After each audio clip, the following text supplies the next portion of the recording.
Thank you very much. I appreciate that. As mentioned, I'm Wendy Zellner. I'm a researcher. I'm a research plant physiologist with the USDA Agriculture Research Services. I'm stationed out of Toledo, Ohio, so I'm born and raised Northwest Ohio. And what I'm here today to talk to you is about silicon, which is will be the next essential element. So starting off, how many people have heard of silicon? Maybe not in reference to plants, but just in everyday. So what silicon is, it's actually an element. It's the second most available in the soil. So it's everywhere around us. We actually come into silicon every single day of our lives. It's in our water, it's in our food, it's in fertilizers, pesticides, it's in the soil, it's in cosmetics, electronics. Silicone is a form of silica. And so there's this overabundance of silicon that we live in and that we have all evolved in. Silicon is an essential nutrient for humans, for animals, and it is an essential plant nutrient. It hasn't been recognized yet as essential due to the abundance, and here in the United States, we have had more than enough silicon in our cropping system that we haven't seen deficiency symptoms yet for the powers that be to upgrade silicon from beneficial to an essential element. But that's where my research comes in. And so today, what I'd like to just share with you is some background information on silicon. I'm going to try and keep the science as down and out of it as possible, but please interrupt at any time if you have questions and we can go into this a little further. So when we think of silicon as a plant nutrient, so your plants are constantly taking silicon out of the growing environment just like all your other nutrients, your nitrogen, your phosphate. And if we look at how much is being removed here in the United States, on average, we're taking out 28.7 pounds of silicon per acre. And that might not seem like a lot, but if you look at corn, so when you grow corn here in Michigan, you're removing 67.6 pounds of silicon per acre. Wheat, 44.4, potato, 37, barley, 25.4, oat, 22.1, and soybean, 2.6. And now these numbers might seem low, but this is just based on your production weights. If you're removing more plant material out of the field, these numbers are going to jump up much higher. And so it's this constant removal of silicon out of your cropping system without putting it back that we're starting to see issues. And so when we're thinking about silicon, we know it's everywhere. The soils have a lot of silicon, but unfortunately, it's not all plant available. A very small amount is in the form that plants can take up. And so when we think about silicon, usually the first thing people think about is sand. And unfortunately, sand, it does have a lot of silicon, but it's in an unavailable form. So it's in this crystalline form that's depicted here, and it's a highly structured form. It's really hard to break down. So if you think of the silicon in sand, it's like a reinforced concrete block. It's going to take a lot of time and a lot of energy to break that down into smaller subunits. Amorphous silicon, on the other hand, this is a form when living organisms take up silicon and deposit it in their cells. Instead of being in this highly crystalline form, it's a more relaxed form, so it breaks down a lot more easily. So it doesn't take as much time or effort to release these single subunits, which are referred to as silicic acid. Silicic acid is your plant available form. So when you start thinking of silicon as a plant nutrient, you want to know in your cropping system how much silicic acid you have available to those plants. And so plants actually take the silicic acid up through the roots and transport it to the leaves of the plants. And they've actually broken plants up into 3 different categories. You have high silicon accumulators, and this is all based on how much silicon is up in the leaves. So when they started classifying plants, they just looked at leaf tissue. So your high accumulators are your grass species, your grains, so your corn, your wheat, your barley, rice. And what's interesting about these plants is they take silicon up like a straw. They suck it up out of the soil solution into the roots and just keep shipping it up into the leaves. And they take up anywhere from 1 to 10% silicon on dry weight. So that's 1,000 to 10,000 parts per million of silicon is taken up by these plants. Your intermediate accumulators are in between your high and your low. And so they take up between 0.1 and 1% or 1,000 to 10,000 parts per million silicon. And these are your legumes, your barley, your soybeans, and some of your other dicots. And what's interesting is they still take up the same amount of silicon from that soil solution, but they regulate how much goes up into the shoot. So they don't keep pumping it up like your high accumulators do, but they still have the same transport mechanism that's in these high accumulators. And at an even more extreme end are your low accumulators. So these are plants that the leaf levels are less than 0.1% dry weight matter. And tobacco is what I use as a model system. Some of the tomato varieties fall into this, and some of the dicots are lower accumulators. Again, they still take the silicon up in the roots, but the amount that's shipped up to the leaves are much lower.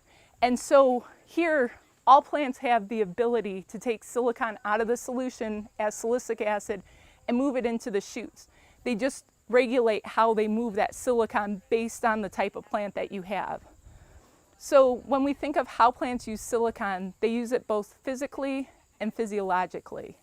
So physically is best understood because it's easy to see, especially in our high accumulators. As they keep shipping that silicon out, what they actually do is they deposit it in the leaves and the stems of the plant, and that's what gives the extra strength with silicon to these plants, which in wheat can resist lodging. It helps reduce transpiration.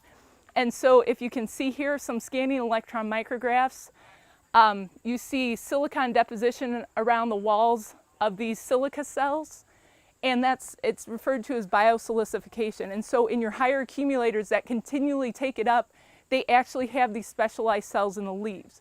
Your intermediate and your lower accumulators don't tend to have as many of these specialized cells, and that's why they don't need to keep shipping it up during developmental stages.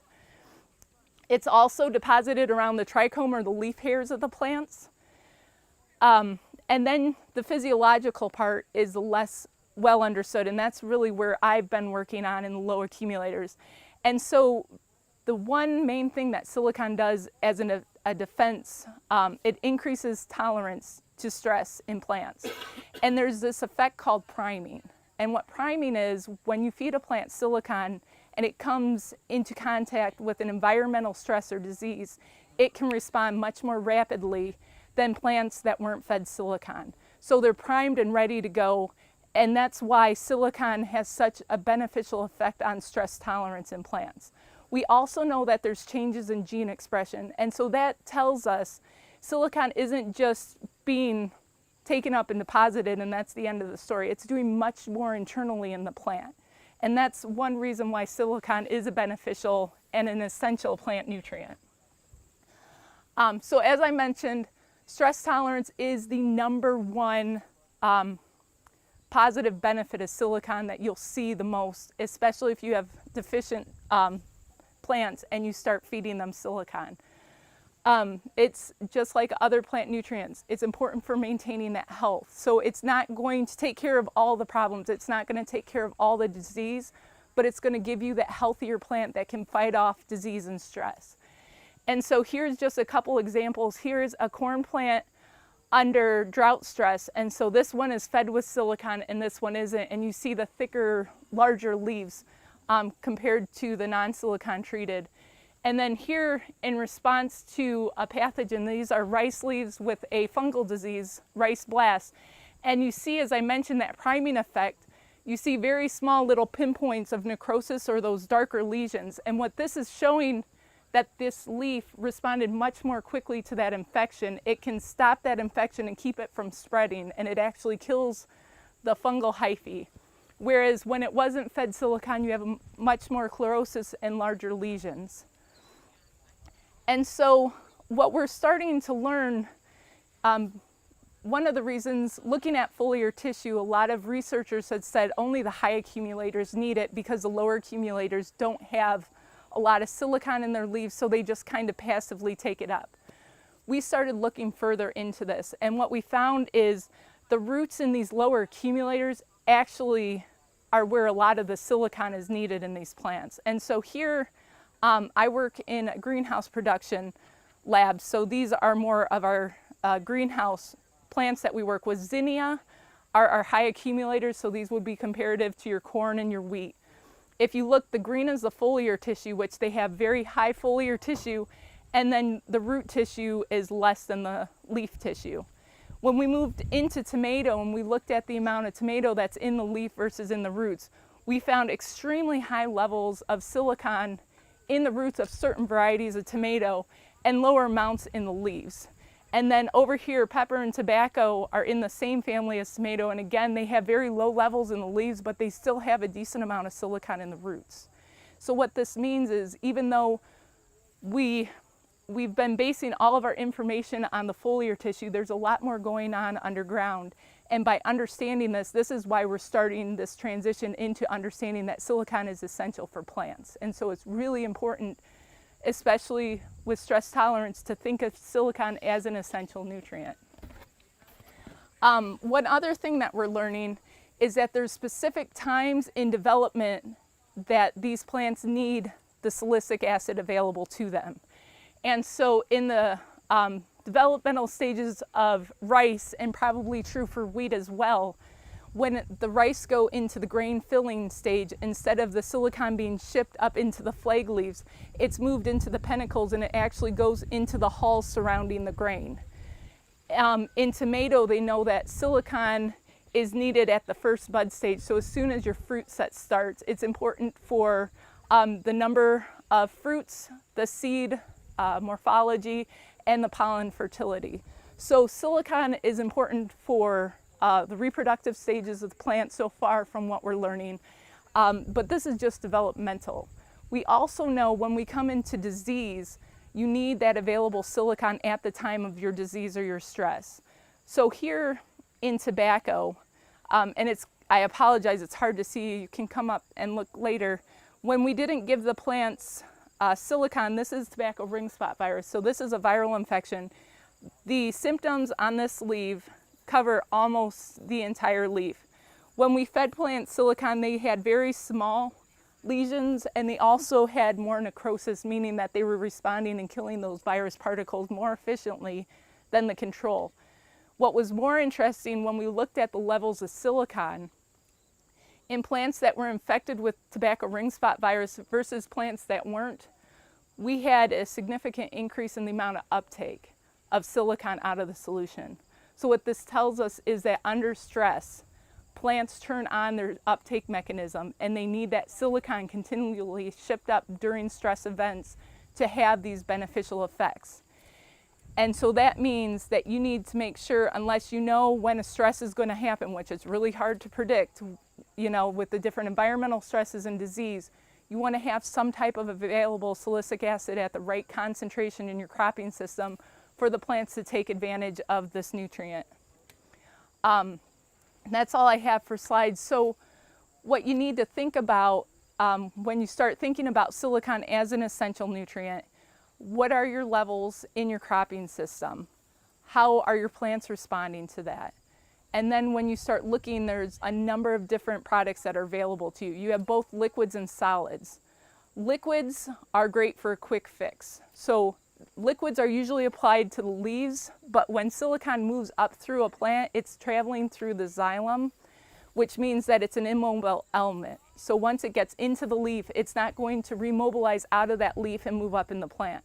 So one of the disadvantages of foliar spray, even though you can get a quick response because going from the root, it's going to take longer for uptake, you have to keep reapplying it as you have new stress and the plants grow out of that because they'll deposit it as needed. One of the nice things of having it down in the soil solution is you can't add too much. You won't have the toxicity effect because the plant will regulate how much silicon it's going to take up. And if it doesn't need silicon, it will down-regulate transporters, and it will only allow for a certain amount to move up into the leaf. So with that, there are a number of products that you can do incorporation into soils. You can do field dressings, foliar applications.